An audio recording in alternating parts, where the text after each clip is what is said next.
Hey, welcome back to Minute 60. Tonight I've got true roommate stories that are going to mess with your sleep. Where are you listening from? City, state, country? I love seeing this crew pop up everywhere. If scary stories are your thing, hit subscribe and tap the bell. All right, let's get into it. I moved in thinking this was going to be easy, like finally, a place where I could breathe and crash without a bunch of noise. The apartment was small but fine, 2 bedrooms, a thin hallway, and this old coffee smell baked into the walls like somebody had brewed 1,000 pots and never opened a window. The carpet felt a little damp under my socks, not gross, just cool, like it kept one secret too many. My room caught the afternoon sun in a lazy way, all soft orange and dust floating like slow snow, and it made me calm calm the first few days.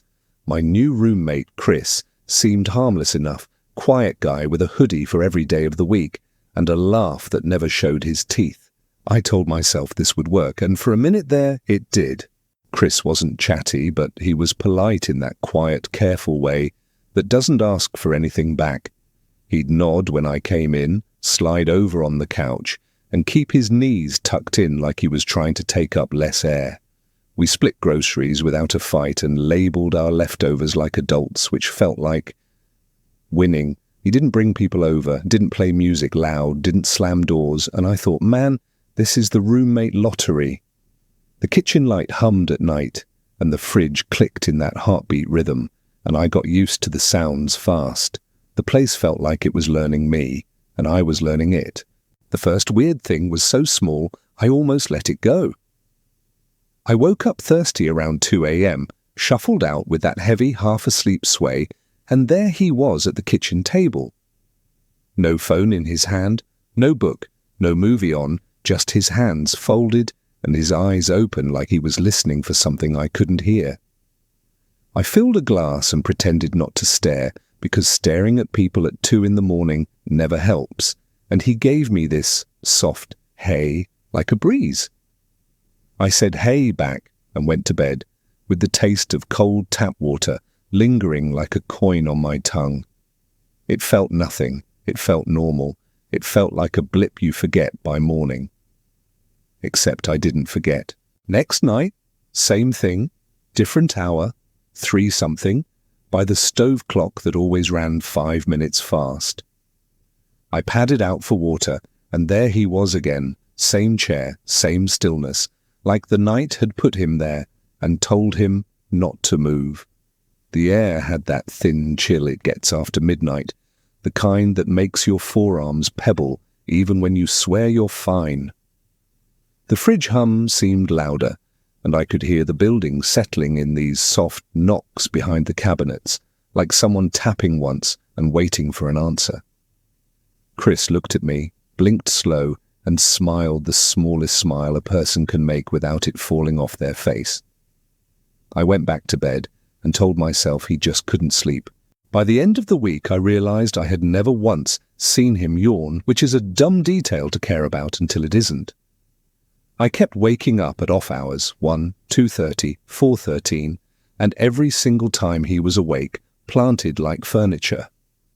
His eyes didn't have that raw, red edge people get when they've pulled an all-nighter, and his hands never shook like mine do when I run on fumes. He moved like he'd slept 8 hours in a dark cave, calm and smooth, like his body didn't understand the word tired. In the morning, he'd brew coffee that smelled stronger than it tasted, and ask if I wanted some, and I'd say yes, even though it was always a little bitter. He'd sip his like it was just for warmth, not for waking. The thing that kept me up wasn't a sound, it was a question that curled small and tight in the back of my head. When did he sleep? And where was I when he did it? And why did his face never change no matter the hour? I'd lie there staring at the ceiling fan, watching it slow wobble, listening to the building hum like a big animal, breathing through the walls. The sheets would feel cool at my shins and hot at my knees, the kind of restless heat you get when your brain won't shut off. I'd think about his wide-awake eyes and the way he sat so still that the room felt still around him.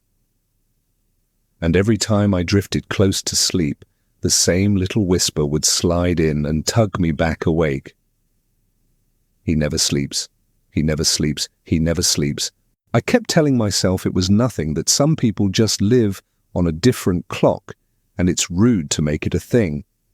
I told myself we were fine, that the apartment was fine, that I was fine, and I tried to believe it hard enough that my chest would settle. The hallway smelled like dust and dish soap, and the bathroom mirror always fogged in a perfect oval like the place was sighing. The radiator ticked when it cooled, and the pipes groaned in the walls like an old throat clearing, and I tried to fold those sounds into normal. But my eyes kept opening at odd hours, and my bare feet kept finding the same chill spot on the kitchen tile, and he kept being there like a shadow that never gets tired. You ever feel like your body knows a truth and is just waiting for your mouth to catch up? Yeah, it felt like that. I started noticing the little noises first, the kind that only show up when the whole building is asleep and the air goes thin. The fridge hum would fade, and there'd be that soft stretch of silence, and then something else would slip in, like the apartment cleared its throat. It wasn't loud, not the kind of sound that makes you jump, more like a slow scuff across the floor, barely there fabric on old carpet. I'd be half asleep, eyes gummy, and my ears would perk up before my brain even cared. You know, like my body was keeping watch while the rest of me tried to float. Sometimes it sounded like pacing, not big steps, not heavy, just a careful slide, 1, 2, 1, 2, across the living room. I'd hold my breath without meaning to, counting along, telling myself it was pipes, or air, or a neighbor, but the rhythm never matched anything I knew. And when it stopped mid-step, like somebody heard me listening and froze. The whispers came next, and I swear I did not imagine them, even if saying that out loud makes me sound ridiculous. It wasn't a conversation with words you could grab, more like shapes of words, the soft edges of them, a mouth practicing speech without committing. I'd hear it from my bed, a low murmur leaking through the door crack, and every hair on my arms would stand up like I'd walked past a cold vent. If I tilted my head, the sound would vanish, then drift back in a second later, lighter, like it got shy when I paid attention. I told myself Chris was on the phone, late night call, poor reception, easy, simple, forget it. But sometimes he'd laugh at nothing right after, this tiny breathy laugh that didn't sound happy or entertained, just practiced. You ever hear a laugh with no smile under it? Yeah, it sat wrong in my stomach and wouldn't leave. There were taps too, and those were the worst, because taps feel like intention. 3 soft ones on the inside of the front door, spaced just enough to be deliberate, not wind, not building. I'd sit up fast, and the room would tilt a little, that floaty feeling you get when you stand too quick in the dark, and the quiet would rush back so fast my ears rang. Sometimes it came from the window over the sink, same 3 patient, like someone keeping score. I'd picture branches, but there weren't any that close, and we were on the 3rd floor anyway, too high for any tree to be a polite knocker. Once I crept to my door and pressed my ear against it, feeling the cool paint against my cheek, and I swear I heard breathing on the other side. Slow, careful, the kind of breath that's trying not to be a sound at all. I went back to bed with my heart doing this small, mean flutter, like a moth banging around inside a glass. The hallway started smelling different at night, and I know smells sound silly until you notice one you can't explain. In the day, it was just dust and coffee and that old building soap they probably used in the 70s. After midnight, though, it went sweet in a way that wasn't nice, like fruit left out too long, like the soft part of a banana that got sun on it, warm and wrong. If I opened my door, the air in the hall felt cooler than my room, not a lot, just enough to make the skin on my forearms wake up. There'd be this tiny draft like the apartment had a mouth, and it was breathing through the keyhole, and I'd stand there telling myself to shut the door like a normal person. The smell would fade when I stepped back, as if my movement shooed it away, but it always came back when I lay down. You ever feel watched by a scent? It's stupid to say, but that's exactly how it felt. I tried to catch Chris in the act of, I don't know, being weird, so I started moving quieter, barefoot, heel to toe, the way you do when you're sneaking to the fridge. I'd ease my door open and peek into the living room at whatever hour my nerves picked, and he'd be there every time, sitting with his hands folded like he was saving his energy for something later. Sometimes his head was tilted like he was listening at the wall, not to it, at it, which made zero sense, but lodged in my head anyway. If I said his name, he'd turn slowly, blink like a camera shutter, and say, "Hey," like we were both up early for a flight. His voice never sounded tired, which somehow bothered me more than anything else. I'd make an excuse, water, bathroom, can't sleep, and he'd nod like he understood, but didn't offer advice or small talk, just let me pass, as if we were sharing the same bad dream on purpose. Back in bed, my sheets felt louder than the room, every rustle something to apologize for.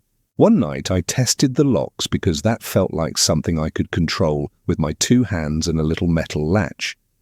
I slid the chain, turned the deadbolt, checked the handle twice, the whole nervous ritual people do when their stomach won't unclench.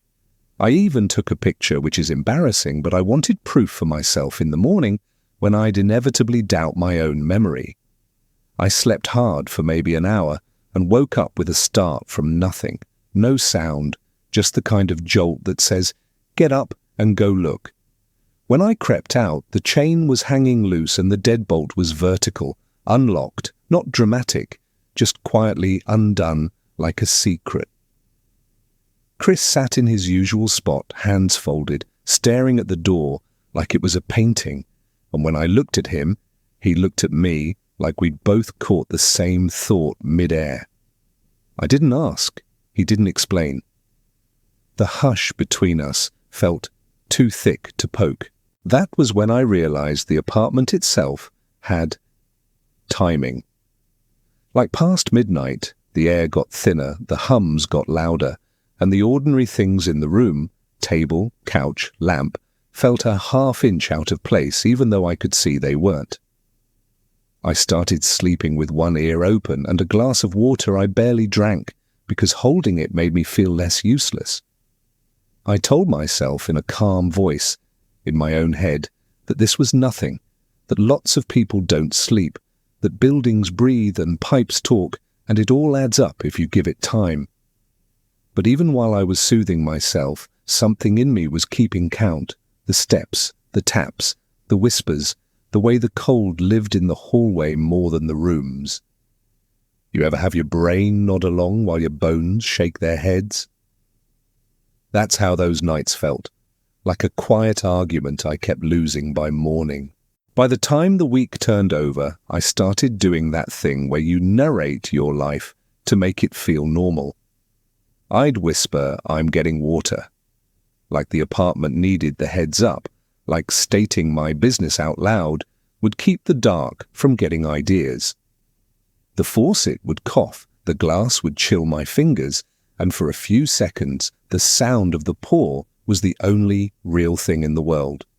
Behind me, the living room would stay still, but it was the kind of still that has shape, like something holding position. I'd sip and let the cold sit on my tongue until it hurt a little, then swallow and pretend the ache meant I was present and fine. I'd tell the doorway good night on the way back, which is crazy, but the words made my chest loosen for a step or two. And when I pulled the blanket up, the room would tilt soft again, like a boat on small water, and I'd drift right up to sleep's edge before the soft scuff in the living room started its count again. I started testing the door at night like it was a science project I didn't want to pass, I'd slide the chain, turn the deadbolt, tug the knob twice, and whisper, "Staying in," to nobody in particular, just to hear my own voice sound steady. The metal would feel cool and sure under my fingers, a small piece of the world that did exactly what it was built to do. I'd take a quick photo with the stove clock glowing in the frame, which felt silly, but the proof made my shoulders drop a notch. Back in bed, I'd keep my phone under the pillow, not because I wanted to be brave, but because I knew I wasn't, and tools help. Then I'd breathe slow, counting to 5 on the inhale and 7 on the exhale, like my therapist taught me that one semester I kept forgetting to eat. And for a few minutes, I'd believe the door, and I had an agreement. The first time it broke quiet, the way a thought breaks before a word does. I woke up with that little electric jolt behind the ribs, the one that doesn't come from a noise, just from your body deciding you're supposed to be awake. The room was soft and grey, streetlight pushing through thin curtains, the fan clicking every couple rotations like it was clearing its throat. I slipped out of bed and padded to the hallway, and the air there felt thinner, cooler, like it had been held in a cupped hand. The chain hung slack against the wood, lazy as a cat's tail, and the deadbolt sat straight up like a soldier who'd been told to stand down. I pressed my palm to the door, and it gave the tiniest hello. Just a hush of movement, like a shoulder shifting on the other side. You know that exact breath your chest takes when your name is almost called? That's the one I took. Chris was in his usual spot on the couch, hands folded, eyes wide, posture perfect, like the night was a class and he never missed attendance. I said his name soft, like waking a kid, and he looked over as if he'd been expecting me for hours. "You left it unlocked," I said, aiming for calm, landing somewhere near whisper. He tilted his head a little, like the sentence was a shape he'd seen before but couldn't place. "Did I?" he asked. And it was almost pleasant, like we were talking about where the salt lived.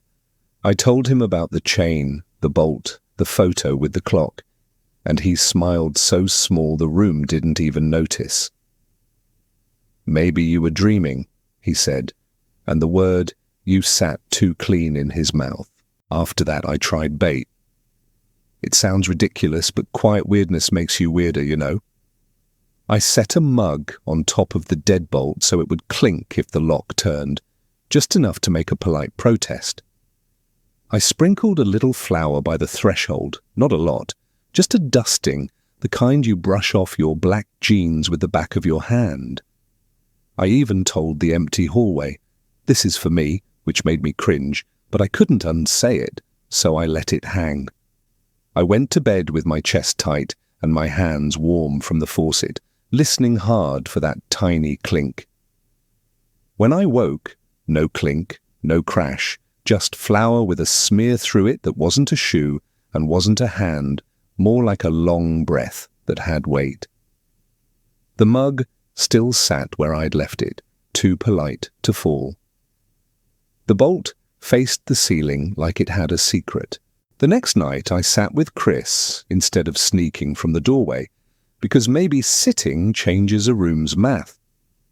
I made tea we didn't need, the steam curling like handwriting in the air, and I took the chair by the door while he kept his spot on the couch. We didn't talk much, just traded little nothing sentences, the kind that fill space without making promises.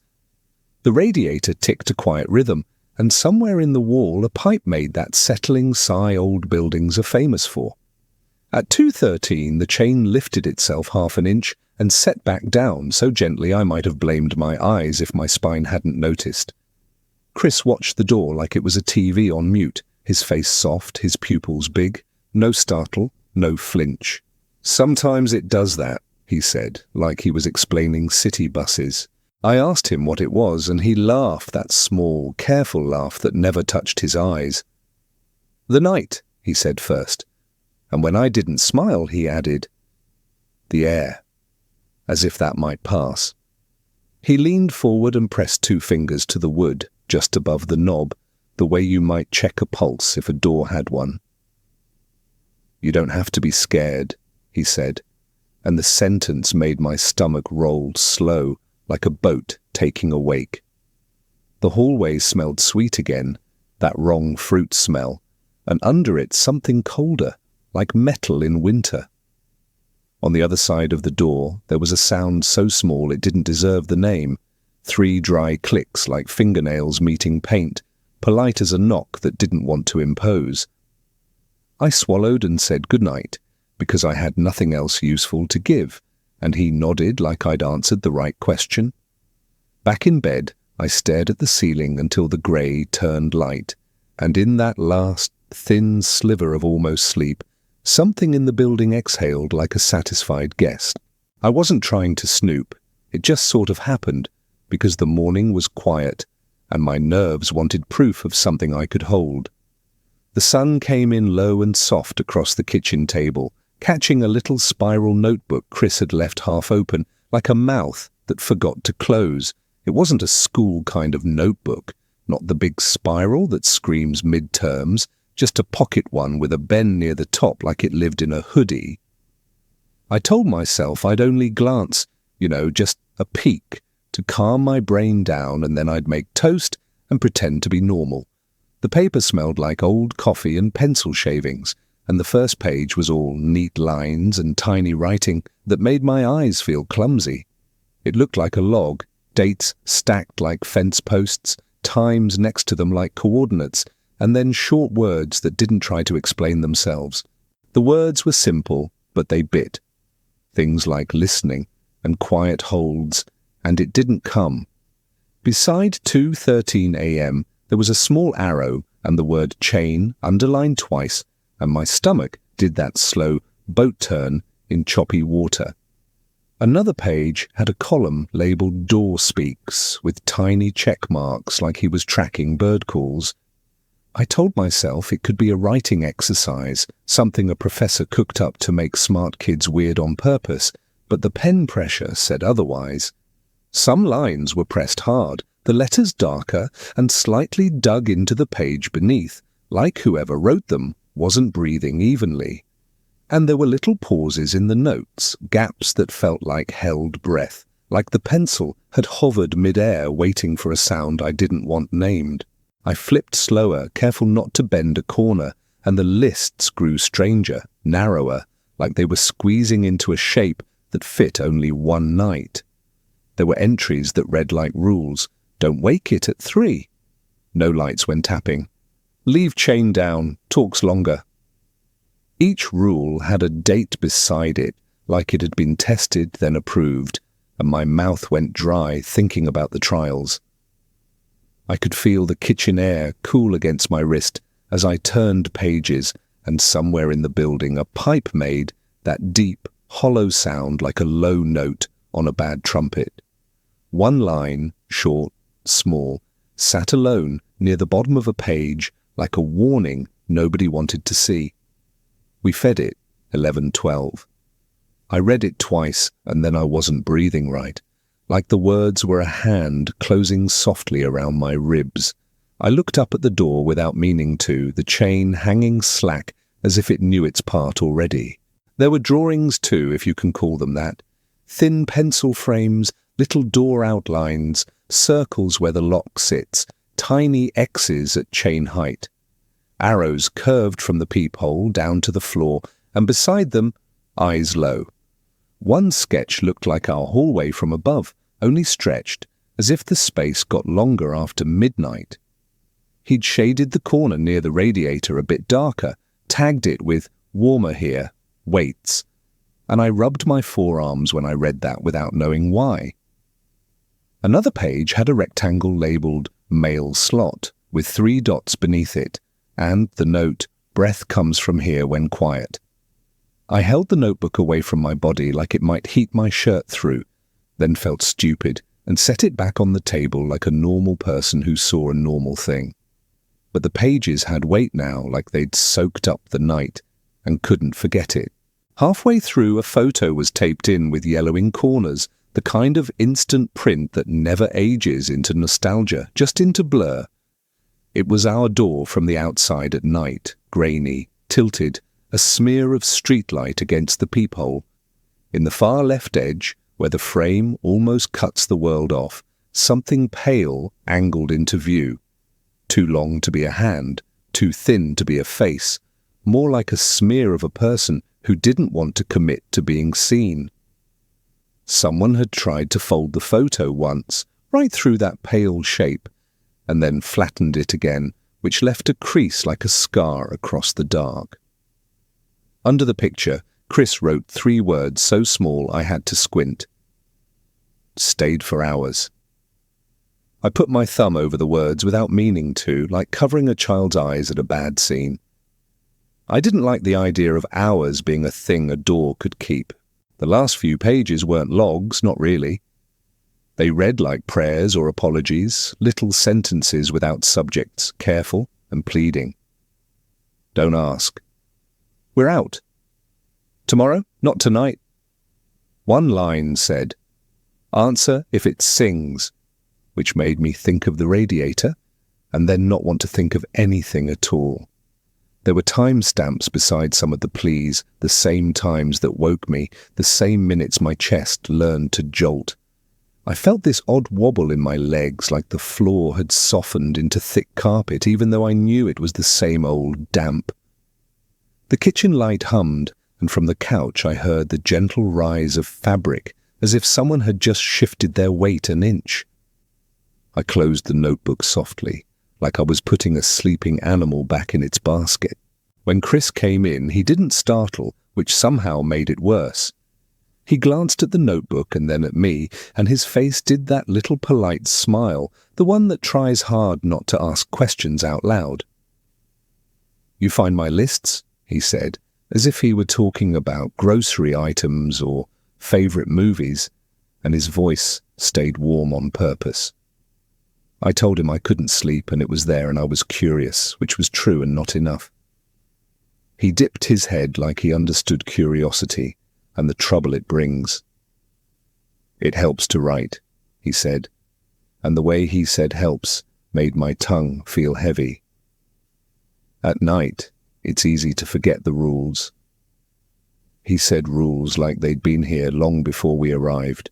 I wanted to ask about we fed it, but the words wouldn't pass my teeth. They only rolled around in my mouth like a coin I didn't want to spend. Instead, I asked if the door ever tried, which isn't a good question, but it was the one my throat could manage. He didn't answer right away. He put his hand flat on the table beside the notebook, fingers long, skin a little too cool, and looked at the chain with a calm I didn't feel. It likes manners, he said finally, soft as steam. It comes back when you're rude. He said it like a lesson he'd learned more than once. The radiator ticked once, patient. The hallway air brushed my ankles as if a window were cracked that wasn't. I told him I was tired, and I'd nap, and he nodded like I'd solved a puzzle. Back in my room, I lay on the bed without pulling the blanket up, listening to the house measure itself breath by breath. My chest stayed shallow and my hands remembered the pencil grooves pressed into paper I hadn't written. I could see that photo in my head, the pale smear trying the edge of the frame like a toe testing water, and my door felt thinner than it had that morning. Through the wall, I heard the soft rub of a page turning, and then the slow drag of a pencil starting its next line. I stared at the ceiling until my eyes burned, thinking how quiet can be a kind of noise if you listen long enough. And when I finally drifted, I swear the apartment leaned in a little, like it was reading over my shoulder, waiting to see if I'd remember the rules by morning. That night, I told myself I'd do things simple. No bait, no flour, no mug-on-bolt tricks, just me and the door and whatever belonged to the hour. I made chamomile that tasted like warm hay and held the mug with both hands because the heat made my fingers stop buzzing. Chris sat on the couch with that steady posture he wore like a uniform, eyes unfocused, not bored, just tuned to something I couldn't get on my dial. The radiator ticked slow, a metronome for a song I didn't want to learn, and the hallway kept that wrong sweet smell tucked low to the floor, like it was trying not to be rude about it. I locked the deadbolt, slid the chain, pressed the knob once, and whispered, "Staying in to the wood the way you say goodnight to a pet that won't come when called. You ever try to be gentle with an object just in case it has feelings?" I felt ridiculous and safer at the same time. I sat on the rug by the door instead of the chair because distance was making me crazy and I wanted to feel the wood against my back. The grain felt cool through my t-shirt, and every time the building shifted, I felt the vibration through my spine, like a small animal kicking in sleep.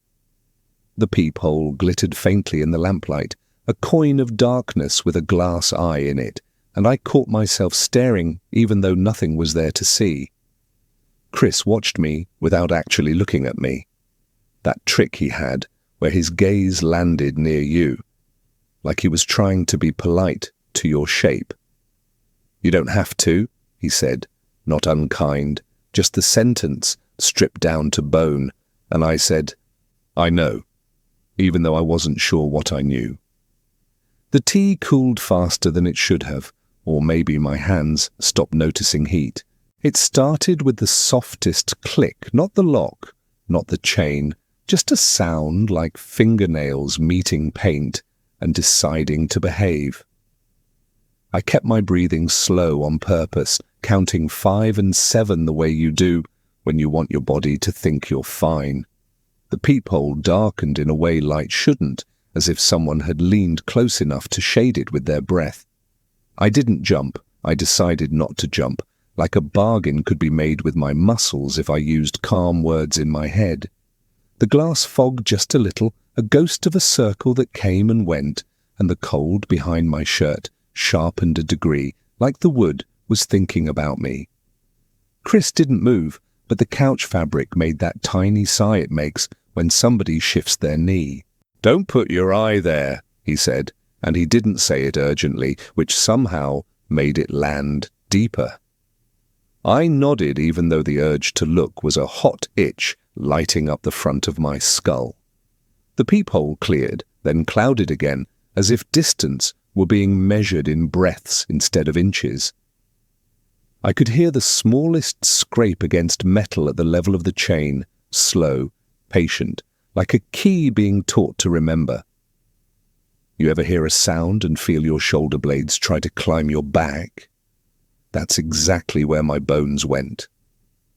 I set the mug down because my fingers had started to tremble against the ceramic, and I didn't want whatever waited out there to hear that clink and take it for an invitation. The hallway air slipped under the door in a cool ribbon that found my ankles, and with it came that sweetness gone wrong, ripened to the edge of sour. I pictured peaches left in a car, soft and hot, and immediately wished I hadn't given the smell a shape I liked once. The peephole pulsed a shade darker, and from the mail slot there was a quiet shift, metal whispering against itself like it wanted to remember how to open without help. Chris's hands were folded tight now, knuckles pale, but his face stayed gentle, like he was trying not to frighten a bird. "It keeps its eyes low," he said, barely more than air, as if the sentence wasn't for me so much as for the notebook that lived in his hoodie. I found myself leaning away from the door, as if distance moved with will, not measurement. I told myself not to look, and made it longer than I thought I could, but curiosity is a mean little hinge that opens even when you nail it shut. The peephole fogged and cleared one more time, slow, like someone practiced a long exhale to see how the room would react.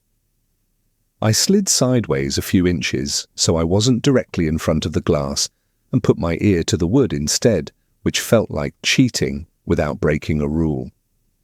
At first it was nothing but the hollow thrum of the building, a heartbeat I'd grown used to, and then a sound stitched itself in, wet, careful breathing, as if something had learned how from listening to people and gotten close but not right. My chest answered it without permission, matching pace, and I had to swallow hard to make my throat my own again. On the couch, Chris let out the smallest breath like he'd been holding one for both of us. I asked, because not asking was worse. "What happens if you look?" My voice didn't crack, which felt like a victory I did not earn. He didn't answer for a full 5 heartbeats, and I counted each one like steps down a hall I couldn't see.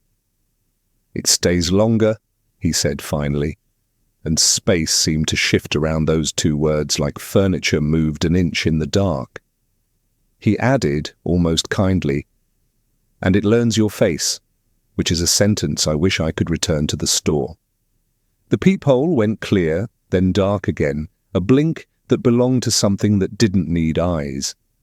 I thought of the photo with the pale smear trying the edge of the frame and tried not to imagine where a face would go on a body that thin. When the chain lifted, it did it with such soft manners it felt worse than a rattle would have. Half an inch up, half an inch down, like someone checking a sleeping baby's blanket.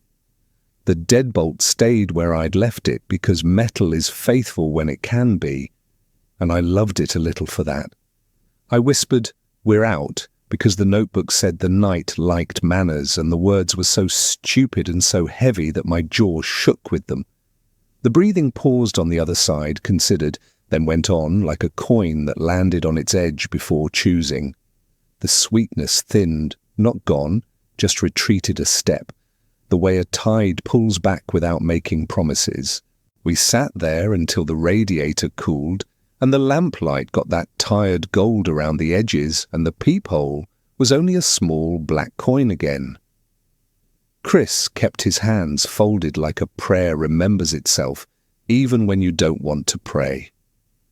My back ached where the grain had pressed patterns into my skin, tiny ridges like lines on a palm someone might read and get quiet about. I lifted the chain and set it down on purpose, metal on metal, a small sound I could claim. "I'm going to bed," I said, into the door instead of to him, because that's who it had felt like I was talking to all night.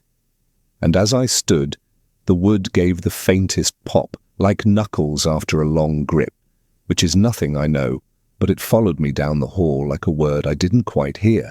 I woke up to that thin, mean kind of quiet that makes your ears feel hollow, the kind where you can hear your own pulse in your throat.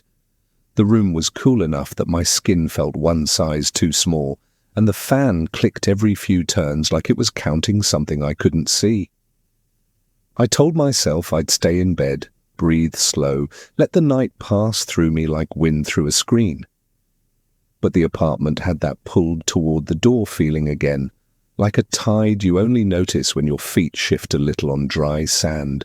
I slid out from the sheets, and the carpet gave that damp, secret cool under my toes, and I already knew I was going to the hallway whether I wanted to or not.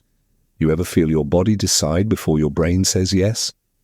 It was exactly that, calm and unwilling at the same time. The hallway air had that wrong sweet smell again, but thinner, like whatever made it had stepped back a pace and was letting me come meet it.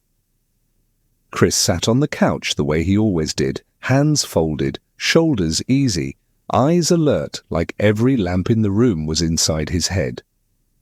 He nodded once when he saw me, the kind of nod you give when someone arrives to a place you knew they'd come to eventually. "It's quieter," I said, which was a nothing sentence, but the only one that came out without shaking. "For now," he answered, and the 2 words landed soft as lint, which somehow made them heavier. The chain hung relaxed, and the deadbolt was where I'd left it, but both felt like props on a stage I was suddenly aware of. On the table, next to the notebook, was a chipped cereal bowl I didn't recognize, turned upside down like it was hiding something or keeping something from escaping. I touched the rim with one finger, and the ceramic felt cooler than the room, a clean, wet cold that didn't belong to our radiator winter. "What's this for?" I asked, keeping my voice low, like we were in a church we hadn't agreed to enter. "Courtesy," Chris said, and smiled in that small way that never made it to his eyes. He lifted the bowl and there was nothing under it but a circle of flour like breath on glass, faint and patient. He set the bowl down again, carefully, like not to wake a sleeping hand. I didn't like that the word courtesy felt like it fit.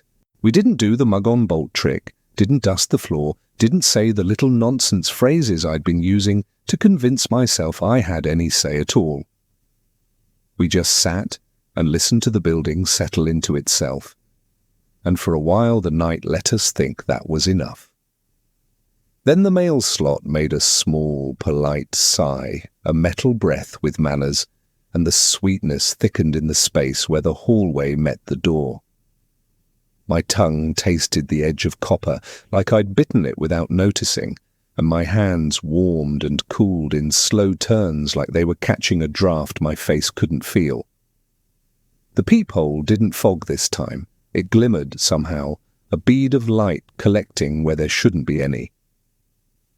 "Don't," Chris started, and then let the rest of the sentence dissolve, which told me the word after don't would have been look.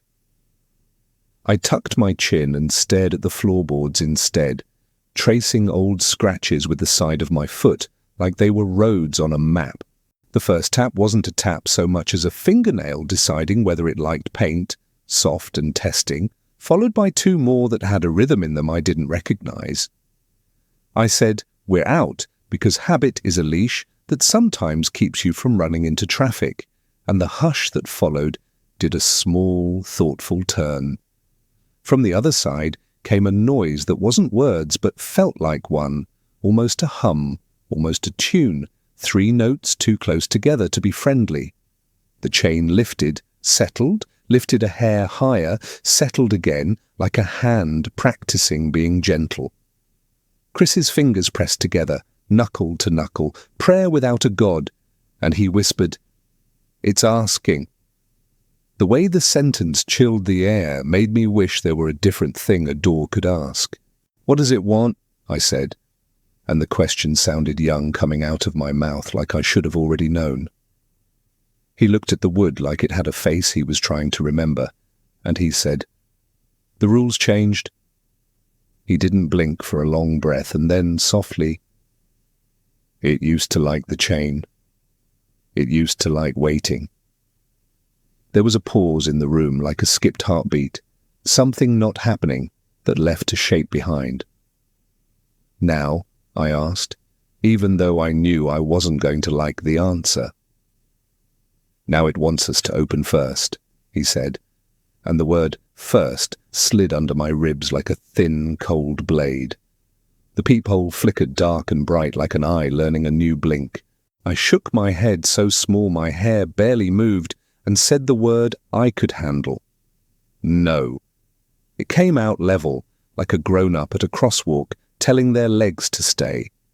The mail slot breathed again, longer this time, like it was smelling the room, and I imagined a mouth close to the metal, listening to our sentences shape the night. A whisper threaded itself through the wood, then, not loud, not clear, but with my name tucked inside it the way a thorn hides in a stem. Hearing your own name from something you can't see is a trick that makes your bones feel hollow. I could hear mine ring in my chest like a glass someone flicked. "Don't answer it," Chris said, and the calm in his voice made me want to cry in a tiny, embarrassed way. I kept my mouth closed and let the breath in my throat burn until it chose to be air again. We waited without speaking, and the apartment lifted and settled around us like a sleeping dog adjusting its weight. The sweetness thinned by inches, the metal quieted, and the peephole stopped pretending to be anything but glass. Somewhere in the building a neighbour coughed far away and human, and the sound anchored me harder than any lock could. Chris exhaled like a slow apology and stood, joints careful, as if noise would make the night remember us. "You're doing fine," he said, and the words landed on my shoulder as gently as a hand that didn't want to startle.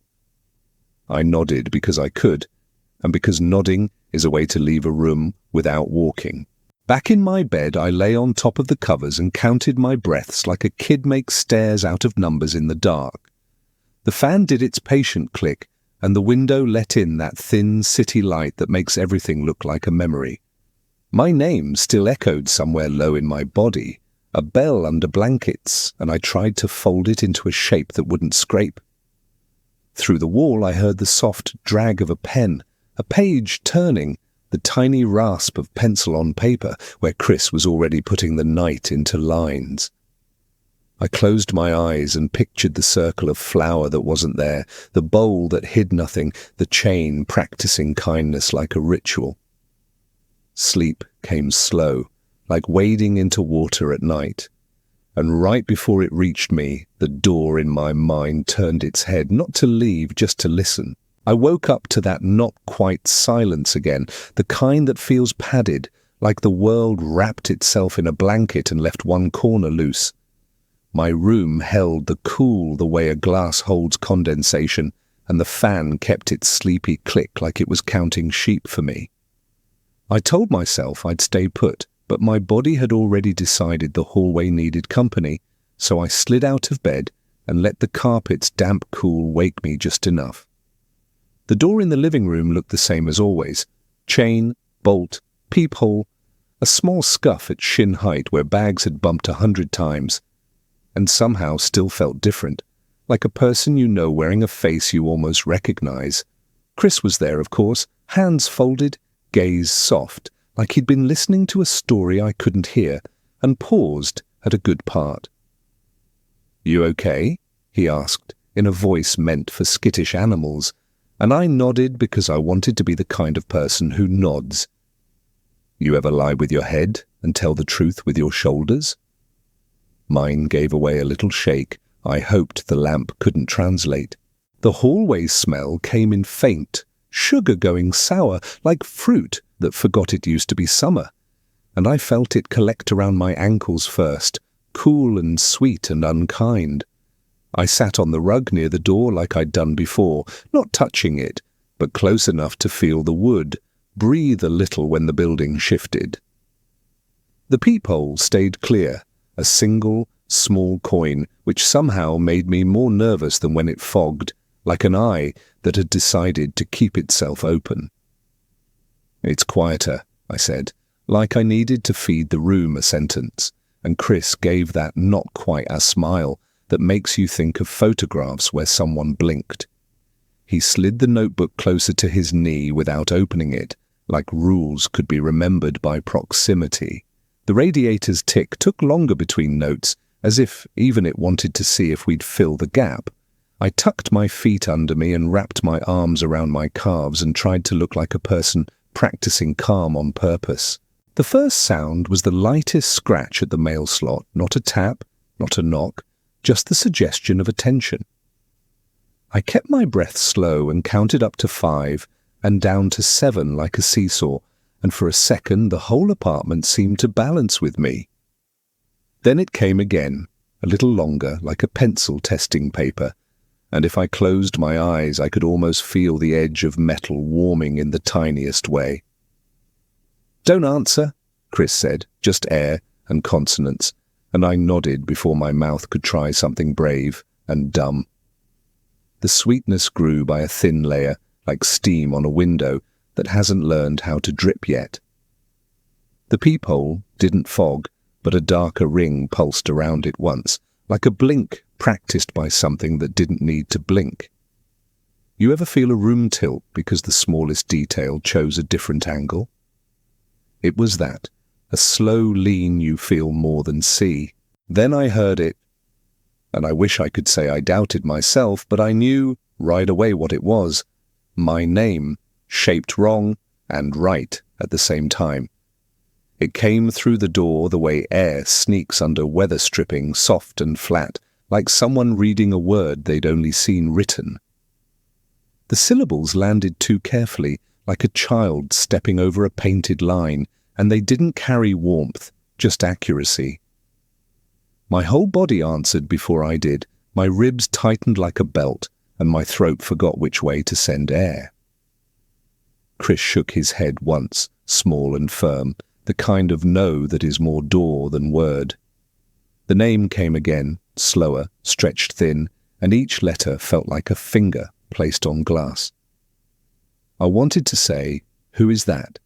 even though asking is a kind of permission, so I kept my mouth closed and bit the inside of my cheek until my tongue found a bright taste of iron. He didn't look at me. He looked at the door with this tired fondness, like at a pet that never decides to be housebroken.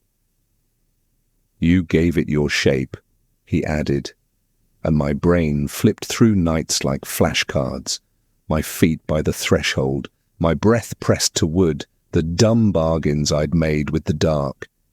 The name came a third time, gentler, like a practice that had gotten smoother, and I swear I felt the chain lift a whisper's height without actually moving. "What do we do?" I asked, and heard the smallness in it like a distant bell. "We live through it," he said, which wasn't an answer and somehow was, and he shifted his hands so his fingers laced, long and pale and still. Somewhere in the wall a pipe sighed, and the apartment changed shape around the sound, the way a cat does when it hears food hit a bowl. I leaned my head against the door, not on the peephole, not near the slot, just enough to collect the cool, and counted the beats of my own heart until the rhythm steadied. The name didn't come a fourth time, which might have been a kindness or a threat, and the sweetness thinned like a promise being reconsidered. The chain stayed down, the bolt stayed true, and the wood held its patterns like a pressed leaf. "Say it back?" I asked, the question too sleepy to be brave, and Chris's no came with a soft laugh that didn't reach any part of his face. "It already knows it," he said, and if that sentence had a temperature, it would have been the draft under a door. We stayed there until the lamp grew tired at the edges and the hall bulbs hummed themselves mean, and the peephole remembered how to be nothing special. When I finally stood, my legs felt buzzing and hollow, like I'd been balancing on a curb too long. In my room, the quiet had that end-of-night flavour, a little stale, a little tender, like something that almost happened decided to call it. I lay on top of the covers and watched the fan keep its small promises, each click a polite reminder that time still knew my name in a way I could stand. Through the wall came that faint paper scratch of pencil, and I pictured Chris writing down the hour and the not-quite voice, small notes to hold a bigger thing. I told myself in the kindest voice I had that I wouldn't listen for my name, and of course, that made me listen harder, because that's how brains enjoy jokes. Sleep came sideways like a cat sneaking onto a bed it's not allowed on, and just before it covered me, the apartment breathed out like it had been practicing mine all along. You ever fall asleep feeling like a word left the room a second before you did? That's exactly how it felt, soft and a little wrong, and just enough to make me want to hear the next part even if I said I didn't. Morning tried to make everything reasonable, the way it does, with the thin gold light sliding across the carpet like it had good intentions. I brewed coffee that tasted a little like the cabinet it lived in, and I let the steam fog my face just to feel owned by something ordinary. The door looked plain in daylight, just scuffs and a dull brass peephole and a chain that slept crooked. I told myself last night had been a trick of tired nerves and bad air, and I practiced saying the words weird dreams in case anyone ever asked. You know how sunlight makes you bold for about an hour before your brain remembers who you are? I rode that hour like a borrowed bike and pretended my knees didn't wobble. Chris moved through the room like the furniture knew him, quiet and exact, setting the mug down on a coaster he'd never once pointed out I didn't use. In daylight he looked softer, still too awake, but not like the night had its hand on his shoulder. He flipped the notebook open with that careful thumb he has, the one that never creases pages, and wrote a few lines with the pencil pressed just hard enough to announce itself. "We were fine," he said without looking up, as if saying it sealed something on our side of the door. I wanted to believe the sentence so bad my teeth hurt around the rim of my cup. The apartment hummed like a big content animal, and for a second I almost trusted it. We did practical things: trash, a grocery list, checking the sticky drawer that loves to catch the spoon handles, and every step felt like an argument I was winning. I wiped the baseboards with a damp rag because cleaning is a prayer that looks like work, and the rag came away grey at the corners where shoes don't go. When I reached the doorframe, my hand paused without my permission, the rag hovering over the paint at chain height. There were faint lines there I'd never really seen in daylight, hair-thin scratches that mapped a tiny, patient circle around the latch. I pressed the rag against them and the fabric snagged like thread catching on a ring, and the sound was tiny but bright, a pluck on a bad guitar string.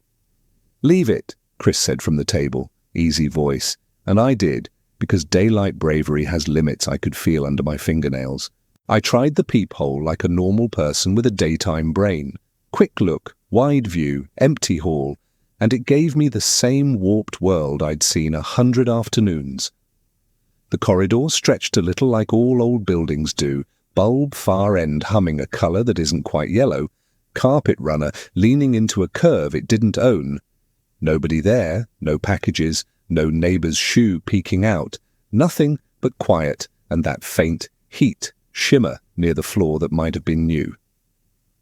I told myself air moves, even trapped air, and I pulled back with a little laugh I didn't mean. "Anything?" Chris asked, and I said, "No." But the word lodged in my mouth on the way out like a bone. My breath fogged the lens for a heartbeat, even though it shouldn't have reached. Around noon, my eyelids started to sandpaper themselves, that slow drag that says you owe the clock a debt. I stretched on the couch with my feet toward the door, because if my toes could feel the draft, I'd know who owned the room, which is nothing and still helped. I let the TV mutter a cooking show where everyone whispers like butter might break if you speak too loud, and the radiator clicked in soft approval. The chain sat easy, the bolt glinted like it liked its job, the mail slot lay flat as a shut mouth. I drifted at the edges, not asleep, just softened, and somewhere in that grey I heard the tiniest metal thought, one minuscule flex of the slot, an inhale the size of a postage stamp. My eyes opened to the same still picture, but my chest remembered the sound, and the day felt a half-shade dimmer. I told Chris. I heard it, and he nodded without changing anything about his face, like we had said, it might rain later. He wrote a time down, 12:27, and underlined it once, then added a small note I couldn't read upside down.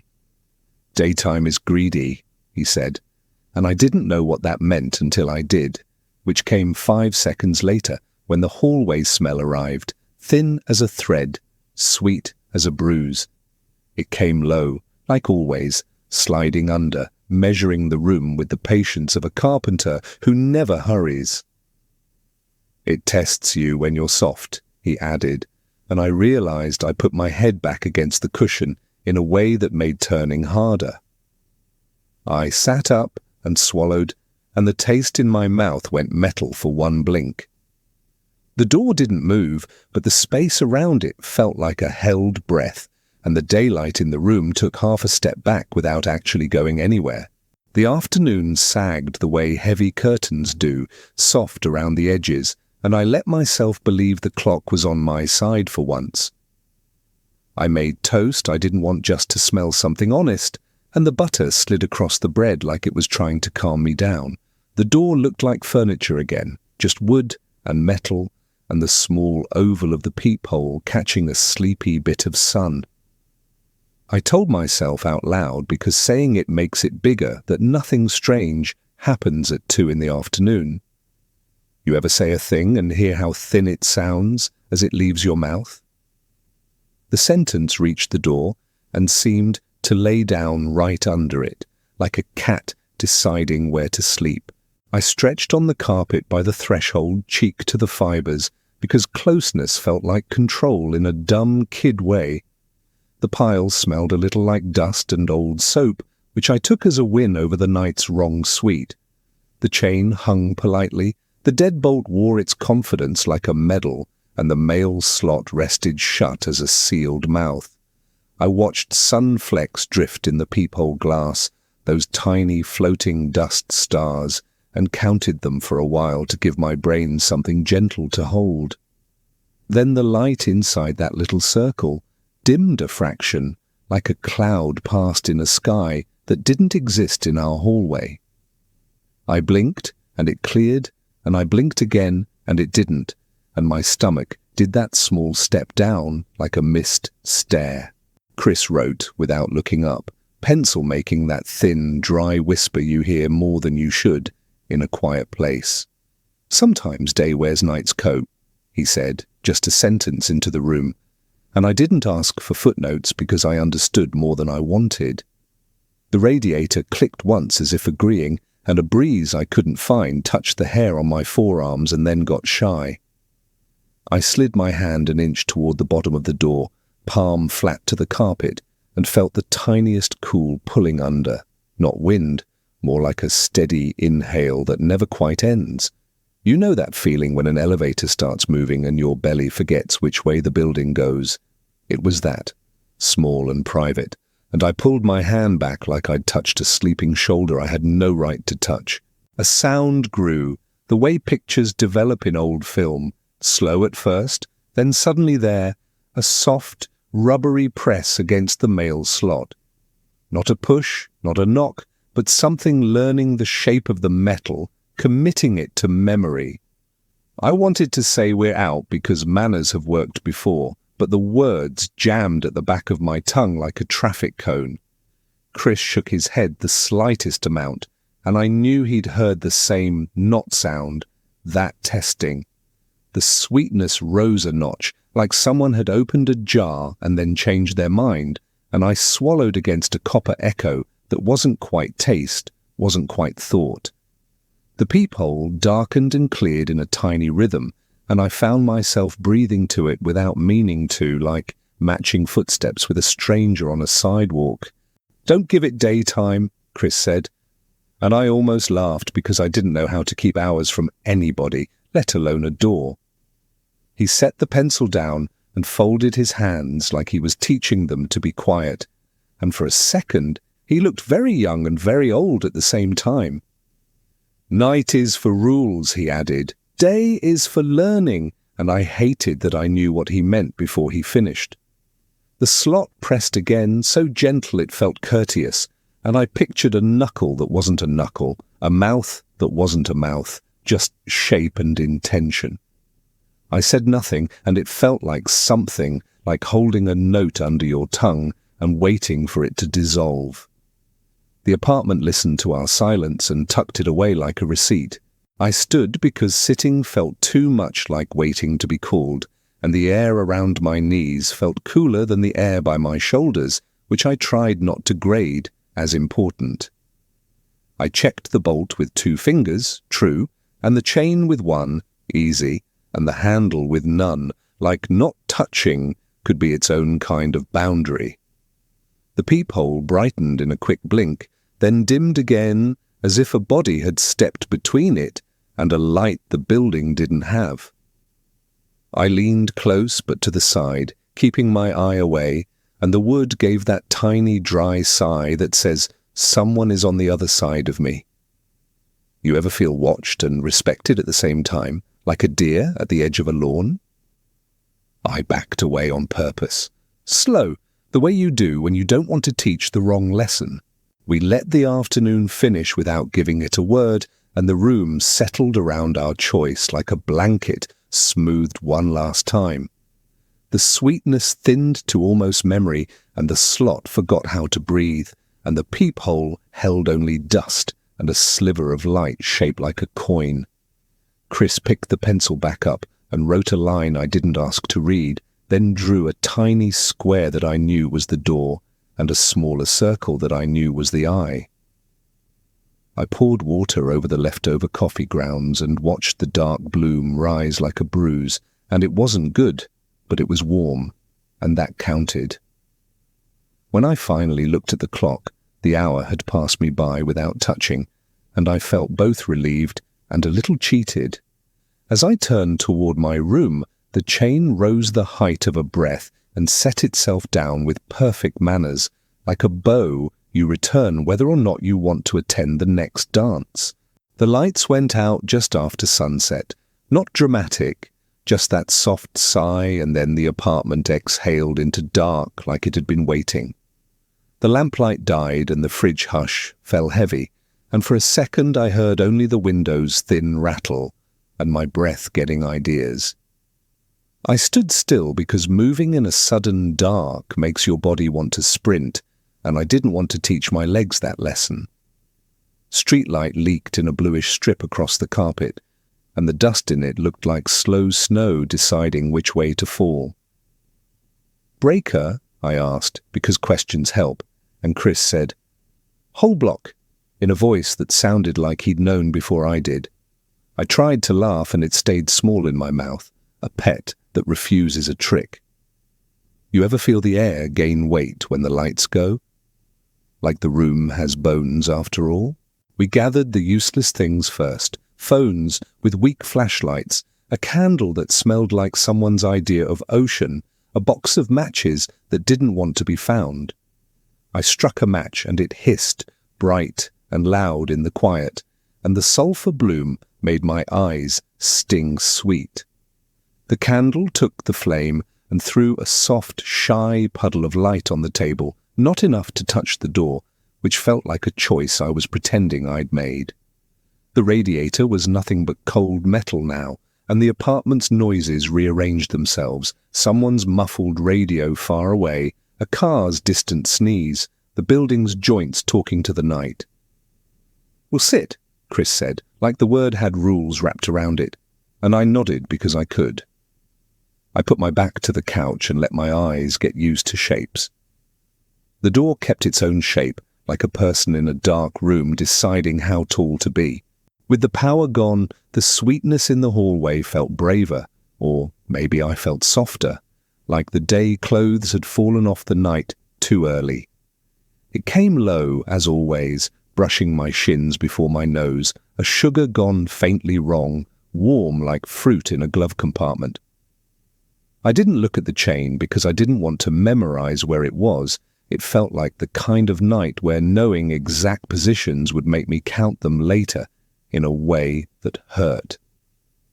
The candle flame leaned to a draft I couldn't trace, and I watched it bow and stand and bow again, a polite dancer with a partner I didn't see. "Don't talk unless it does," Chris said. And that seemed fair enough, like a playground rule you can follow if you try. I tucked my hands under my thighs so they'd stop telling the flame what I was thinking. The peephole was just a dark coin in a darker door, patient as a closed eye. The first sound came like a memory I hadn't made yet, 3 tiny touches near the chain, spaced like a lullaby rhythm, light enough to feel like permission if you let yourself.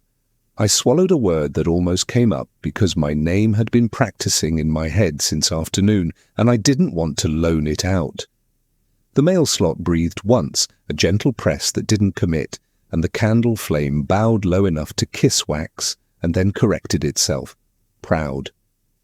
From the other side of the door came a noise I didn't understand until my body told me, someone matching my breath, almost right, 2 beats behind, learning. You ever have a rhythm you know is yours, played back to you just wrong enough to feel like a shadow? I closed my mouth and let my nose have the job, small and even like I could starve the night of material. Chris's pencil scraped across paper in tiny, careful strokes, and I wanted to take it and make him stop, and also wanted him to keep a record as proof I hadn't made this all up.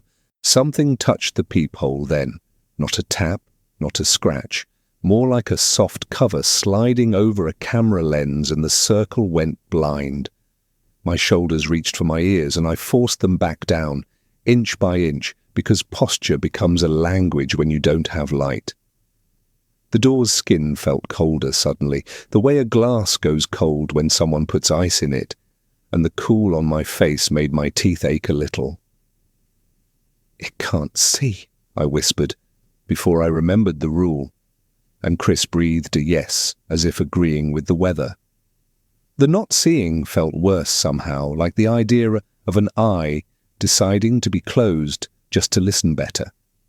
I wanted to laugh at myself for thinking about eyes on a thing that might not have a face, but the kind of laugh I had available would have broken my throat. The flame gave the tiniest flutter, as if something had walked past and then stood beside it without asking for heat. I think the door spoke then, or maybe the wood just remembered it could make a voice. A low, grain-deep murmur came through, not words, but the shape of them. A syllable that could have been hello if hello forgot its lips. My name didn't arrive, which was a relief with edges, and instead there was a small, deliberate drag against the chain like a finger rehearsing a bow. "We're out," I said, before I could catch it, soft and stupid and polite, because my mouth knows the script better than I do now. The quiet that followed turned the room into a held breath, and the sweetness thinned, then thickened, then held steady like a decision waiting for witnesses. Chris's hand came down flat on the table in a slow, steady show of stillness, and I copied him without knowing why, palms to wood, heat to heat. The matchbox sat by my elbow like a last resort I already knew not to use. Somewhere far down the hall, a door opened and closed with regular human noises, and that saved me for a second, a splash of normal that coloured inside the lines. The peephole cleared by a hair, just enough to feel like an unblinking blink, and the mail slot settled like a sleeper, rolling to a cooler part of the bed. The candle burned lower, making a neat lake of wax around its own small island, and the scent turned from ocean, pretend to warm paraffin, and a kind of bakery lie. "Soon," Chris said, the way people say storm will pass, not to predict, just to hold time in place. I nodded and found a breath that felt like mine again. You ever sit so still your body starts whispering to you in tiny aches? My knees gave a gentle complaint, my calves hummed like they'd been holding a fence, and I told them both we were almost done, without knowing if that was true. When the power clicked back, it did it in pieces. The fridge coughed awake, the lamps blinked into smaller, friendlier suns, the radiator remembered the work it loves. The sweetness withdrew with careful steps, the peephole became only glass again, and the chain hung as if it had never practiced living things. I let my shoulders drop in a way that felt borrowed and expensive, and the room looked like the room again, which is the trick. Daylight pulled earlier, but better. Chris blew out the candle and watched the smoke rise, nose tilted as if reading it, then pinched the wick like he was saving it for later. He didn't smile, not really, but his face softened around the edges the way paper does when it has been handled kindly. I stood, and my muscles unrolled like a map, and the map said home, but also said border, and also said here, be things we don't name. In bed, the fan's click returned to its job like a steadfast friend, and the window let that urban glow do its cheap imitation of moonlight. I closed my eyes and saw the peephole go dark, then clear, then dark, and a rhythm I didn't want curled into my chest like a cat that insists it lives there now. I told myself I'd sleep all the way through to morning and mean it, and I almost believed me. Through the wall the pencil's whisper slowed, then stopped, and the apartment's breathing settled into a pattern I could almost share. Just before I slid under, a little thought walked through my head very gently. The night has our voices now, and it's practicing. I put a blanket over that thought like you cover a mirror in a storm and promised it I'd deal with it tomorrow. I wanted something I could point at in the morning, so I propped my phone on a stack of paperbacks aimed at the chain, the bolt, and that little brass eye. Airplane mode on, brightness down, mic up, like a bedtime ritual for a nervous gadget. The screen glow made the wood look warmer than it ever does, and I told myself that was enough bravery for one night. Chris watched from the couch with his hands folded, the way people sit through storms. "Short take," he said, like we were tasting soup. I hit record and the tiny red dot blinked, patient and steady, like it knew how long the night could be. For a while, nothing happened in a way that felt loud, just dust wandering the cone of lamplight, and the peephole a small coin. Then the timer hiccuped 2 seconds ahead and settled back like it changed its mind. The hallway sweetness slipped in low around my ankles, soft and wrong, the smell of fruit that's trying to remember summer. I didn't stare. I pretended to glance. The napkin under the phone twitched even though no draft touched my fingers, and the phone warmed like a small animal deciding to wake up. "It doesn't like lenses," Chris murmured, and I nodded because the sentence fit too well. We let it roll while we sat still enough to hear our own joints talk. Somewhere behind the wood, the male slot gave a gentle trial press, a metal breath with manners. The peephole didn't fog, it dimmed, cleared, then dimmed again, like a blink practiced by something that doesn't need eyes. Morning turned the room pale and careful, and I scrolled the footage with coffee that tasted like the cabinet. At 2:13, the chain rose the height of a courtesy and set back down like a returned nod. The audio wore my breath almost right, 2 beats late, like it was trying to learn my pacing by feel. At 3:17, the picture warped for a heartbeat, a door-shaped inhale that bent the frame out of rectangles. The slot flexed once, a quiet yawn, and the peephole glimmer thinned as if someone stood between it and a light our hall doesn't have. I scrubbed back, and my spine answered before my eyes did, like it had been mentioned by name. One frame didn't belong to us, a flat grey coin where the peephole should be, lens gone blind without fog. At the far edge of the door jamb, a thin, too tall smear leaned in, too narrow for a face, too long for a hand, like a shape still deciding. The gallery made an album on its own, named for our street and night, and I put the phone face down because it suddenly felt like a mouth. We didn't delete it, and we didn't celebrate it. Chris wrote, "Lens answered" in the notebook, neat and slow like marking weather. The chain lifted and settled once, polite as a bow you don't want to return, and the room learned a new kind of quiet I didn't have words for yet. Twilight slid in, soft and blue, the kind that makes the room feel like it's holding its breath. I put the phone face down so the screen couldn't look at anything, including me. The lamp threw a warm puddle that didn't quite reach the door, which felt like on purpose. You ever notice how light chooses sides at night? The hallway sweetness arrived low first, like a tide rolling under the carpet.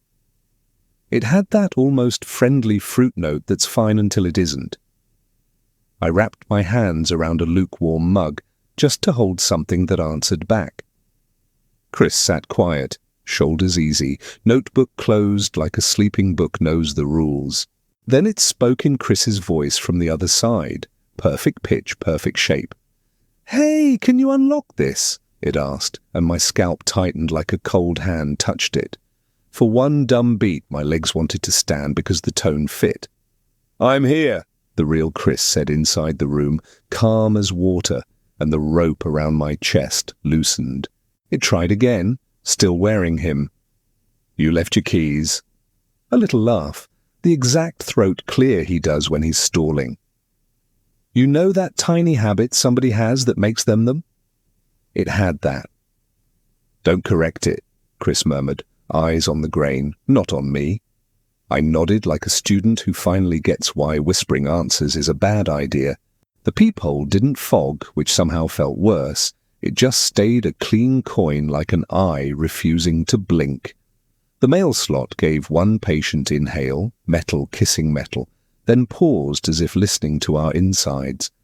I put my palm flat to the wood and felt a steady cool that wanted to learn my heat. I pulled back fast, like I'd almost taught a lesson I'd regret. It borrowed my voice next, thin but close. "Did you lock it?" Same words, breath, one beat late.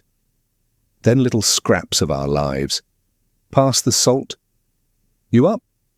Like it was flipping through us. I kept my mouth closed and breathed wrong on purpose, offbeat and choppy, because Chris slid me a note that just said breathe wrong. He tapped the table in a pattern with no pattern, and the room forgot where the downbeat lives. For a moment, it was only our odd breathing and the lamp's tiny hum. The slot tried another soft press, then let it go like a mouth deciding against a taste. "We're out," I nearly said, and swallowed it back so the words didn't get borrowed again. You ever feel a sentence lean on your teeth from the wrong side? Then came my full name, middle and all, the exact rhythm my mum uses when she's serious. Every bone in me stood up a little before I sat them down. "See you at 2:13, it whispered. Not me, not Chris, just clean and flat like a clock talking. The chain lifted the height of a sigh and settled with manners, and the sweetness thinned into something you could deny later. We stayed very still until the lamp stopped flickering at the edges. The peephole was just glass again, coin and dust and nothing. Chris opened the notebook and wrote the hour like weather, then closed it with 2 fingers, as if not to wake the page. I kept my eyes off anything that reflects, because tonight mirrors felt like mouths. We tried to reset the room like you'd smooth a wrinkled sheet. Small fixes, quiet movements. I turned the TV off at the plug so its black screen wouldn't catch us breathing. I laid a dish towel over the microwave door, because that little mirror patch loves to stare. The windows showed blue evening like a bruise, and I pulled the curtain until the street felt more imagined than real. You ever do busy work just to keep your brain from tapping the door? That was me, folding the same towel twice. Chris tore a piece of painter's tape and pressed it over the peephole, neat and centered. "No glass after midnight," he said, like a house rule you inherit with the rent. I asked if the peephole counted as glass or as eye, and he said, "Both," without looking up. His thumb smoothed the tape like you settle a band-aid on a cut you're pretending isn't deep. The chain made a tiny metal breath, as if it had an opinion. The instant photo we'd shoved under a book started to curl at one edge, like it wanted to check the weather. I flipped the cover, and the picture felt a little damp, not wet, just storm shoulder air. The pale smear at the frame's edge looked longer than I remembered, as if time is elastic when you're not looking. Chris wrote no reflections at the top of a clean page and underlined it twice. My throat did that dry swallow that sounds loud in a quiet room. "Glass keeps," he said, and I didn't like how true it sounded in my bones. He draped a T-shirt over the framed print by the hall, because even that cheap plexi has opinions. We set a coaster on the phone, so its black face wouldn't catch a shape, and I turned my mug so the tea didn't wear a mirror. It felt silly, and also like surviving, and those 2 feelings kept shaking hands. The lamp hummed a little more, faithful and small. I caught the kettle's belly shining and almost laughed. Dull metal, not even polished, until I saw the chain inside it lift. In the real room, the chain hung polite, but in the curve of steel it rose the height of a sigh and settled. My skin tightened one size smaller, like cold air had snuck under a shirt. "Don't narrate what you see," Chris said, soft, like the rule lived under his tongue. I set the kettle down like it could bruise. The hallway sweetness arrived careful, like it had learned table manners, sliding low around our ankles. The mail slot did a patient inhale and let it go, the way someone tests a door they already know is locked. I kept my breathing wrong on purpose, offbeat, little stops, because rhythm is a kind of name if you let it be. Chris tapped the tabletop, irregular, a map with no legend. You ever feel the room waiting for you to correct it? I kept quiet and let it be wrong. It wasn't food, he said after a minute, eyes on the tape over the peephole. When I wrote we fed it, it was time. He said time like it had a flavour. Attention to, looking is a kind of meal. The words were calm and awful, like reading a recipe you wish you hadn't found. I nodded because my eyes had been hungry all week. We covered what we could cover and left what we couldn't, which felt like most of us. The door held steady, the tape stayed flat, and the coin of the peephole was just a circle under paper. I thought about how eyes are glass, little, and decided not to tell that to my head. The sweetness thinned but didn't leave, like a guest who stands up and keeps talking. I told the room good night without saying any names, and the room breathed back as if it knew mine anyway. We kept the room small on purpose, lamp low, TV unplugged, phone asleep in a drawer like a kid who talks in their sleep.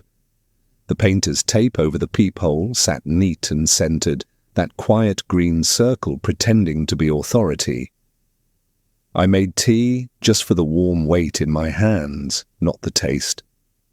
Chris sat like a metronome that refuses to click, hands folded, eyes somewhere gentler than the door. You ever try to make your thoughts walk on tiptoe? That's what I did, one soft step at a time. The hallway sweetness came late, cautious, as if it had read our sign about manners. It slid under low around my ankles, warmer than the carpet, that almost peach gone wrong. The radiator gave one polite tick and quit, like even the pipes knew we were taking notes. I looked anywhere but the door, and still felt the door looking back. Calm only works if your skin believes it. The tape puffed a little, just a small dome, then settled flat, like a breath under a blanket. I blinked, and it did it again, slower, a shy inhale you'd miss if you didn't want to see it. Don't narrate, Chris said, soft, and the sentence landed on my shoulder like a hand I needed. I nodded without moving my head, which felt like exactly the kind of compromise the night loves. Something feathered the mail slot, not a push, not a knock, just a fingertip of air, testing a seam. The lamp's glow leaned toward the door and eased back, the way a person does at a window. My tea cooled into that flat sweet that isn't sweet, and I kept holding the mug anyway because weight helps. We're still out, I whispered inside my mouth, not for the room, for my ribs. You ever taste a word you didn't say? It sat copper bright on my tongue. A thin grey line appeared on the floorboard right under the threshold, the kind graphite makes when a pencil's tired. It stretched a finger's length and stopped, then another finger's length, patient, like someone drawing the room 1 inch at a time from the other side. Chris didn't look. He tapped the table in a pattern with no pattern, and I matched my breath to wrong beats until my chest forgot the downbeat. The tape over the peephole domed again and stayed, a small, steady hill. The chain lifted the height of a sigh and settled with perfect manners. It tried a voice but not words, a humming that wore our rhythms like borrowed jackets. 3 notes, almost a melody, almost friendly, and the slot breathed to the tune like it had lungs. No glass, Chris murmured again, and I realized I'd tipped my head to catch a reflection in the kettle. I set it down so gentle it barely counted as sound. The sweetness thickened, then thinned, curious but not bold. At 2:13, because the clock loves its joke, the tape made a soft pop like a kiss and smoothed flat, as if a lip had left the other side of the glass. I didn't touch it, but I could see a faint oval imprint dampen the green for a blink, then fade, like a breath, wiped off a bathroom mirror. The graphite line under the door reached my bare toes and stopped, polite, like it knew the rule about thresholds. It's counting us, Chris said, not sad, not scared, just telling me what my bones already knew. I tucked my feet back like a child stepping off a game they didn't invent. We waited the way you wait for a sleeper to roll over, patient, still, pretending not to watch. The tape held, the peephole stayed blind, and the chain behaved like a gentleman. The graphite line didn't grow, but it didn't fade either. It just lived there, a mark we'd have to step over in the morning. When I finally stood, my legs hummed like they'd been holding a fence too long. I told the door good night without a name, and the wood answered with that tiny, grain-deep murmur that isn't a word but feels like one you'll recognize later. You ever leave a room and realize the room didn't leave you? That's how the hallway followed me down the dark. The graphite line was still there in the morning, thin and patient, like a string someone slid under the door and forgot. I stepped over it the way you step over a sleeping dog, careful, apologetic, toes curled a little. My skin noticed, before my brain did, the air felt cooler just on the far side, as if the line held its own weather. I told myself it was nothing and felt my body disagree in a small, honest way. You ever argue with your ankles and lose? By night, the room had its quiet back, the lamp giving us that small, faithful circle. The tape on the peephole stayed flat, no little dome, no breath, trapped under green. I made tea I didn't need just to put steam in the air that belonged to me. Chris sat with the notebook closed, fingers laced, eyes soft like he was listening to a story, happening one room over. The hallway sweetness arrived late and kept its manners, low around the floor, almost kind. The knob turned a fraction, not enough to sound like turning, just enough for the metal to think about it. The chain lifted the height of a sigh and set down, polite, the way someone tests a handshake they already know. The mail slot held still, but the wood under my palm gave that grain-deep murmur I'm learning to hear. "It wants the floor," Chris said, which is a sentence I didn't want translated. I pulled my hand back and tucked it under my leg like it could learn less that way. The line lengthened 2 slow inches, a pencil's worth, then stopped, as if waiting to see if we'd notice. It wasn't chalk or dust. It felt like graphite and looked like thought. I wiped at it with the corner of my sleeve and came away with nothing. No smudge, no proof. The line didn't smear, it just existed, neat as a ruler's best day. You ever feel like a drawing is watching you back?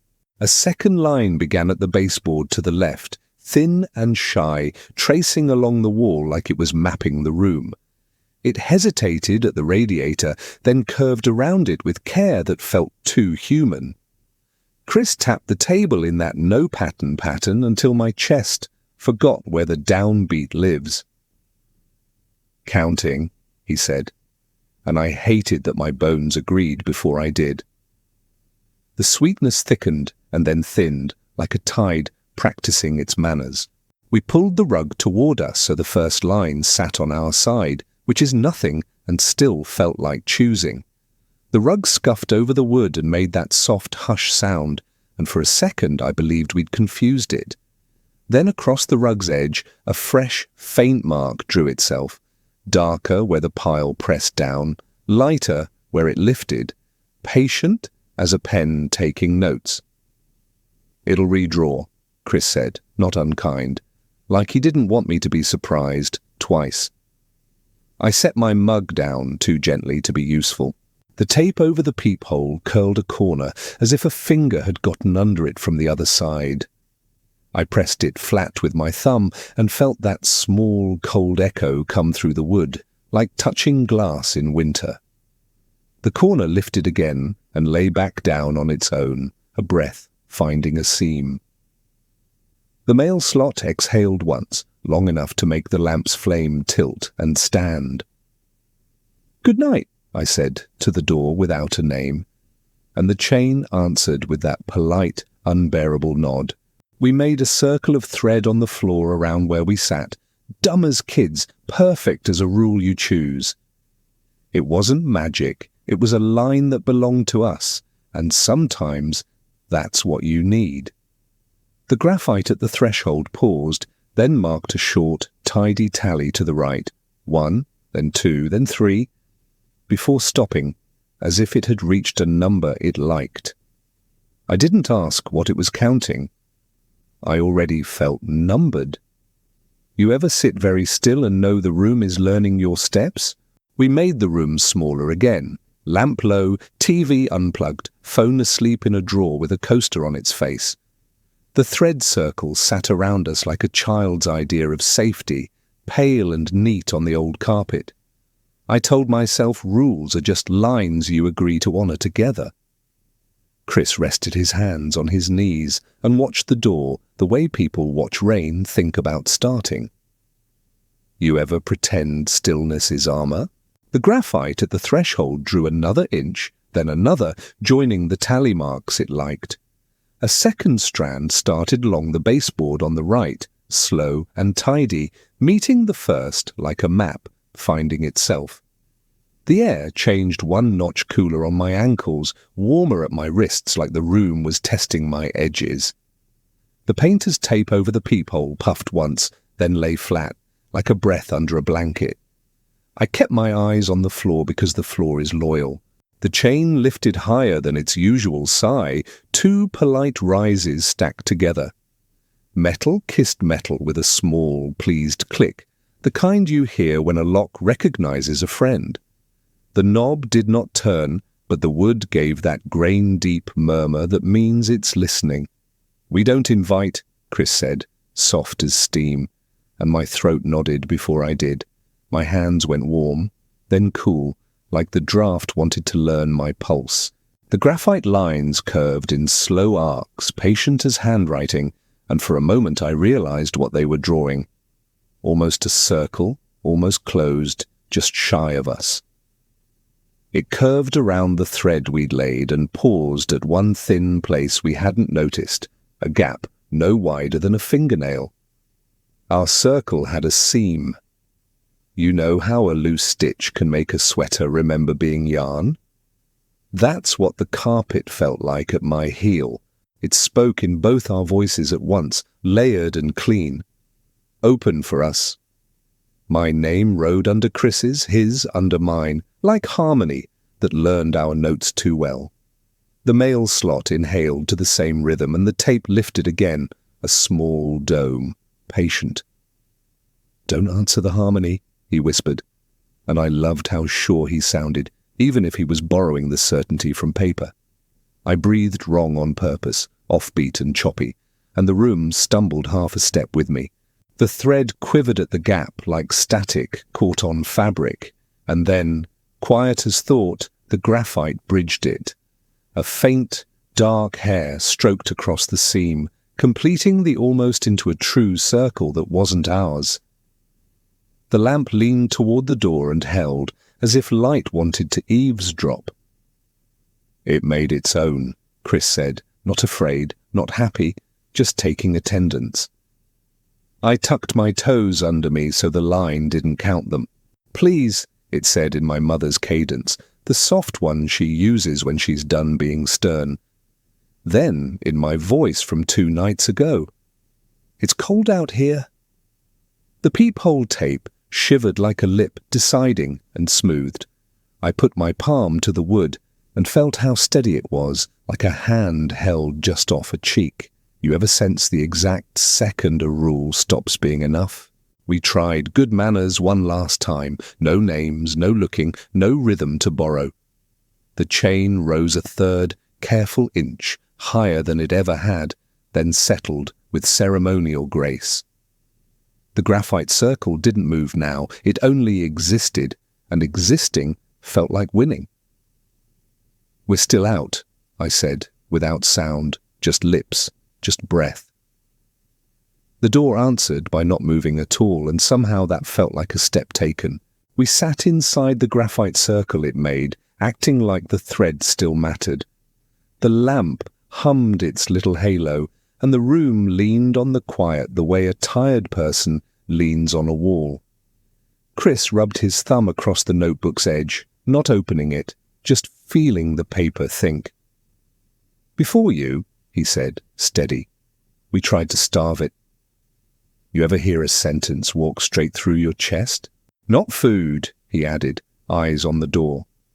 Time, looking, listening, names. He listed them like ingredients you wished you didn't have in the cabinet. It likes attention best. Even fear works if you hold it long enough. My mouth went dry because I knew I had been feeding it like a good host. I stared at my mug because heat is simpler than rules. The tea had cooled to a skin, a thin mirror, just enough to hold a shape. In that brown coin I saw the chain lift higher than the room showed, an extra inch the air hadn't admitted yet. The reflection let it happen early, like a spoiler you didn't ask for. I turned the mug, and the picture followed, polite and wrong. Glass keeps, he'd said, and I thought of every screen, every window, every eye. I slid the mug under the chair and wiped the table edge like I could erase a view.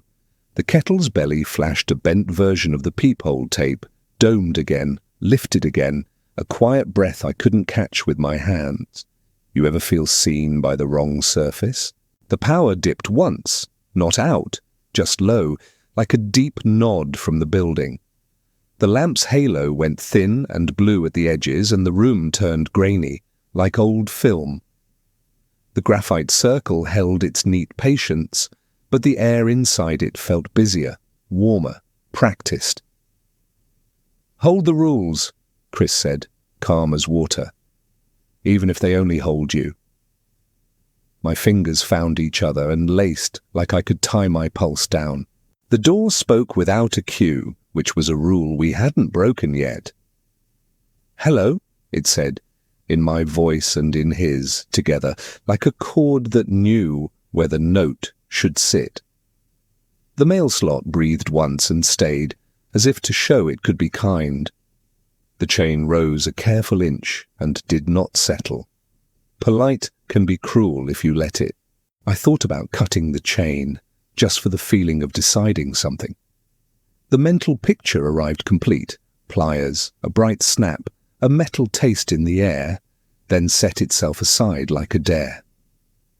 "You cut it, and it learns a door is a suggestion," Chris murmured, not looking at me, which saved me from having to nod. I kept my hands where he could see them and where it couldn't learn their shape.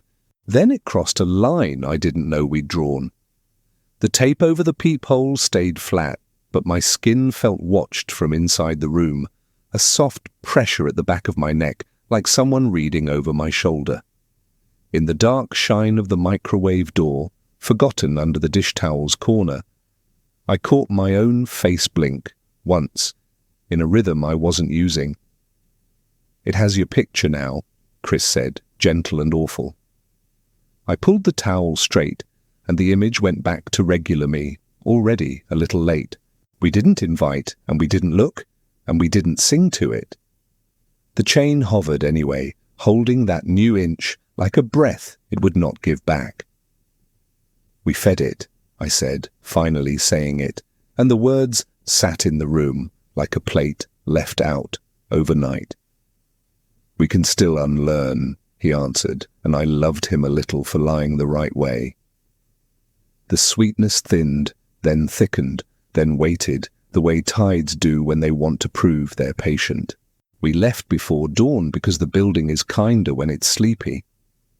I taped the peephole one last time, even though goodbyes aren't rules, just habits. The graphite circle looked like a thin halo on dirty carpet, almost pretty if you lied. The chain gave one polite lift like a nod you don't want, and I told the room, "Thank you without names." You ever walk away and feel the floor keep your weight a second longer?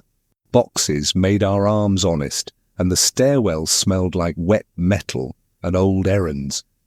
Chris didn't say goodbye, and I didn't either, because some words are invitations with nice clothes on. The elevator hummed a note I didn't like and flickered once at 2:13, even though it wasn't that time. Outside, the air tasted ordinary, and I loved it too hard. The door on our floor closed itself behind us with manners. Driving felt like rinsing a glass, necessary, noisy, incomplete. I kept the radio off because static knows my name now and I didn't want to hear it practiced. At a stoplight, the side mirror showed a thin, pale smear across the back seat, like breath on winter glass. I blinked, and it remembered how to be upholstery. The vent pushed a sweetness I pretended was someone else's perfume. The new place was small and blank in the way I asked for. Fresh paint, tight windows, a front door that didn't know me yet. I put tape over the peephole before I set down my keys, quick and centered like a blessing. The lamp threw a gentle circle and the carpet didn't remember other feet. I laid a loop of thread because sometimes choosing a rule makes it true for a while. Chris texted arrived and I typed, "Yeah," and didn't add anything about the mirror. Afternoon tried to make promises and I let it, just long enough to breathe normal. I unpacked the mug and set it face down so it couldn't keep pictures. The kettle's belly showed only room and light and me, as plain as a drawing. I told the door, quietly, "We're out," just to hear how the sentence sounded in a room that hadn't learned us. Calm feels heavier when it's new. Night slid in wearing different shoes, softer but not shy. No mail slot here, no familiar chain, just a simple bolt that clicked with a clean, innocent sound. I watched the tape, saw nothing, listened for sweetness, smelled paint and cardboard. The phone stayed dark and still in a drawer like a closed eye. "Different rules," I said out loud, and the room didn't argue. At 2:13, my phone didn't ring, didn't buzz, didn't light, but I knew the number anyway. The bolt held firm and the tape didn't breathe, and that should have been enough. Then, right under my bedroom door, a thin graphite line appeared in the light from the hall, finger-length, neat. It paused like a polite knock that forgot how to be sound. My bare toes curled back without asking. I sat on the floor and made my breathing ugly, wrong on purpose, counting to numbers that don't like each other. The line didn't grow, but it didn't fade. It just kept being itself, with confidence. Somewhere in the wall, a pipe made a small, hopeful sigh.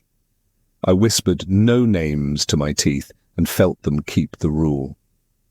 The room stayed a room, and also something else. Before sleep, I pressed my palm to the wood and felt it not respond, which is a kind of mercy. The tape over the peephole domed once like a held breath, then smoothed, polite. I left the lamp on low and let my eyes close the way you let a door rest without latching. You ever know a thing isn't over and still choose to lie down? I did, and in the thin quiet after, the new apartment learned my hinges the same way the old one did, softly, patiently, like practice. Look, I'm not going to pretend it wrapped up clean. I still tape the peephole. I still breathe a little wrong after midnight. I don't say names, and I try not to stare at shiny stuff. Most nights that's enough. Some nights, yeah, the thin line shows up under the door anyway. Chris texts me at weird hours, and I send one back. We don't really talk about it. Feels like talking feeds it, you know. We just check in, make sure the quiet's still. Hours. If you're hearing this in the dark, do the simple stuff. Don't give it your rhythm. Don't use your full name. Cover the glass that wants to keep things. And if something asks, super polite, let the manners be yours, not theirs. I'm leaving the lamp on, not because I'm terrified, just because it helps. If the line shows up, I'll step over it and go back to bed. If 2:13 passes quiet, I'm calling that a win. All right? Good night.